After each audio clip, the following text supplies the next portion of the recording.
probably want the same thing, right? We also had, they found whoops, they found grass skirts that people wore because people this time period wore little to no clothing. So if it was warm outside, generally maybe just a grass skirt for men or women, and if it was cold outside, you'd wear animal furs. So we found some grass skirts. This here, this is in the Whitty Museum in San Antonio. This is a rabbit fur coat that they found, and they took strips of rabbit and they wound them together and actually made a piece of clothing out of it. People were you got a lot of time on your hand, you can do all kinds of things. And then also, I thought this was very cool. This is an infant cradle. Now this was made out of wood strips, and it was used plant material that was interwoven to hold it together. And it's believed that they would wrap their child, their infant, in either deer or rabbit fur, and then they would place them into these cradles. So I mean, they were caring for their own children. I mean, you gotta give them that. I mean, they're one of their own children that we have comfort, just like today. And here's a kind of a diorama here, example of someone weaving, a young lady weaving with a child in the back. Here are some pictographs and petroglyphs. So, pictograph is a drawing. So we have, and these are throughout Texas, by the way. This one here is from the White Shaman Reserve. It's down in Comstock, right near the border of Texas. Saw that, it's really a beautiful thing. If you wanted to see that, you can go on Whitty Museum site. You have to get permission, but you can go see that yourself. These are also other pictographs, and here's a petroglyph of some carvings. Now, the thing is on this is that people always say, what does it say, or what does it mean? Well, it's very hard to understand those, because they didn't write down what each symbol meant. But it's believed that they recorded events, it was for religious purposes, but their exact meanings are unknown, just like our petroglyph here. But they did have time to leave a message behind for us. They left us something behind to show that they were here. Now we move a little closer. We're in what they call the late prehistoric period. So this moves into 800 to 1500 CE. So this is, whoops, too fast. This is a time period where we're evolving tools for hunting. So we start to see the atlatl kind of going away and the bow and arrow being used. So this is where the bow and arrow is developed. And so we see a lot of that being used throughout the region. Now the problem is there's a lot of discussion in the history world about why the atlatl was given up and they went strictly to the bow and arrow. A lot of people think it's precision and other things. One of the other big theories on that is because it was a drier climate, we didn't have these super tall grasses, that you can imagine if you had that atlatl device, and I don't want to hold it up because there's too many people, but you had to be standing up to use it. And you're hunting smaller animals. If you're hunting a mammoth is one thing. It can't actually move really, really fast away from you, so it didn't matter. So, and atlatl, you had to stand up and go running and throw it. So it was tougher to do that if you're hunting a rabbit or something like that. So a bow and arrow, you can get down lower and fire a bow and arrow. So that's kind of the prevailing theory on that today, but we don't know for sure. So we had, so in this time period, we had lots of changes. We saw the beginning of agriculture being used, and agriculture really is kind of something that we don't talk about a lot in history, but agriculture really had a lot of impact for everyone. Whether you're someone, a Native American or European, agriculture had a big difference. And the big thing was, once you start growing things, you have to be there and kind of watch them, or some animal's going to come around and eat them, or your neighbor's going to go grab them. So what this affected with the people in this period is, if they started growing things, it made them a little more sedentary, in their lifestyle. So they had to stay there and kind of watch what they're growing to make sure it's tended to. So we start to see, although people are still moving around, we don't see them moving around as much because they started growing things. We also see people this time period creating pottery. Pottery was a big thing too, because now you can store your food and you can cook with it. So pottery was a big change at this time period too. Things were just evolving. We also see socially that groups were becoming larger and becoming more hierarchical. You had leaders that were telling other people what to do. We also see trading, which is interesting because some archaeological sites in maybe central Texas had seashells in them. How did they get seashells? Well, they were trading or they traveled long distances. So we see a lot of that too at this time period. We also see continued creation of petroglyphs and pictographs at this time. But the big thing was, if you lived right at the end of this period here, you had no idea what was right around the corner, because now you were going to have the introduction of the Spanish. They were coming into Texas, which changed everything. So we go to the next period. The last period is called the historic period. This is first contact with Europeans, around 1500-ish. At this time, major transformational period for everyone. The Europeans came in, first the Spanish, and they brought lots of things to the native peoples.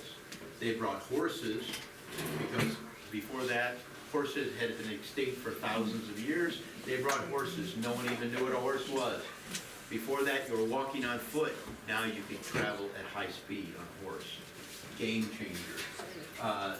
Horses could also carry heavy loads that people couldn't. They also brought steel. They brought various tools made of steel for cooking implements and weapons that they didn't have before. And then you had weapons, swords, and guns that could project your power, which you didn't have before. So these items, the natives, the Americans who lived here at this time, realized that all this stuff was extremely valuable, and they had to have this kind of stuff. So they were not dumb. They understood the immense value of these items. So they became immediately dependent upon a lot of these materials and would trade and barter for them. Because, think about before that, most materials at that time, most implements were made out of bone, stone, hides, wood, and now you had steel and you had other things. You also had traveling on foot a couple miles an hour versus traveling on a horse. Much, much faster. And you thought about the horse too for hunting. If you tried to hunt buffalo, bison, you would have to do it on foot. Now you could do it on a horse. It was a game changer in all parts of their lives. But along with all these advances, of course, the Spanish and the Europeans brought a lot of negatives. And the biggest one was disease. So we saw cholera, smallpox, influenza, and these came in waves too, because it's kind of like we talk about COVID today, there's COVID and then it goes away and then we have it again and it goes away.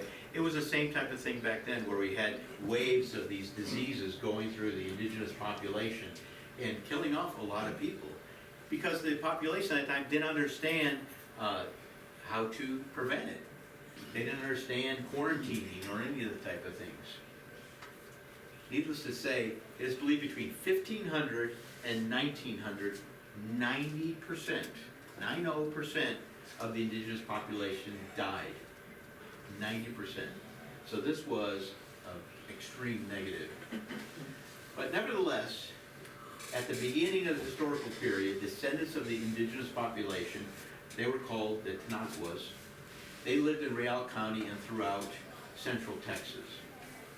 Now, after that period, we have in the 1700s, the Lipan Apache had control of the area, but by the mid-1700s, the Lipan chief El Gran Cabazon he expressed concern because he was worried about Comanches in the north coming down and the pressure that they were giving to his group.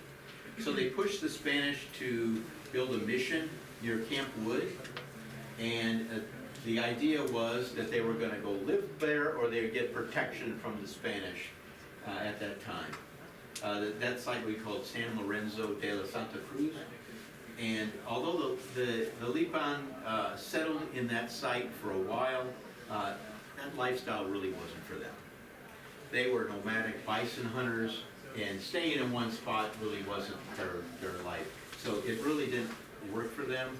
And also the Spanish government was not giving proper funds to that site either. So by 1771, it was over, and it was abandoned.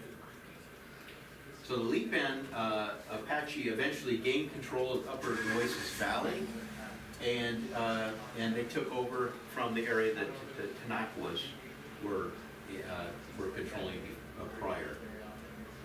So in the 1800s, the Lipan eventually gained control, but experienced a lot of hardship in this area. They survived only with their deep knowledge. They understood the area, they understood the land, but their greatest challenge was yet to come, and that was first with the Spanish, and now they had to contend with people from Mexico, and then they had to contend with Anglo settlers. And most of the Anglo settlers are coming into this area just after the Revolution, the Texas Revolution, and it became a back and forth battle over resources mainly. Is that how many animals is each site going to get, and how much land are you going to take? So there was a lot of that going on. So there was a big push by the U.S. government to push out the Lipan and Comanches out of the area, but initially they were shielded because of the terrain here. We have lots of hills, and it's remote. And they had a really good knowledge of the area, so they were shielded from it initially, but only for a while. Now we must remember that the Lipan Apache story didn't end with their presence on these lands and their diminishing presence. They were forcibly removed. Some integrated in surrounding communities. Some formed resilient hidden networks. Some went to Mexico. Some went to a reservation in northern Oklahoma. And some integrated into the population here. Some intermarried, and they have bloodlines even in our area today. And there may be people with bloodlines to them in this room today. Probably so. In recent years, the Lipan have returned to Texas and have revitalized their cultural practices, and today they work tirelessly to reconnect with those and reclaim their heritage.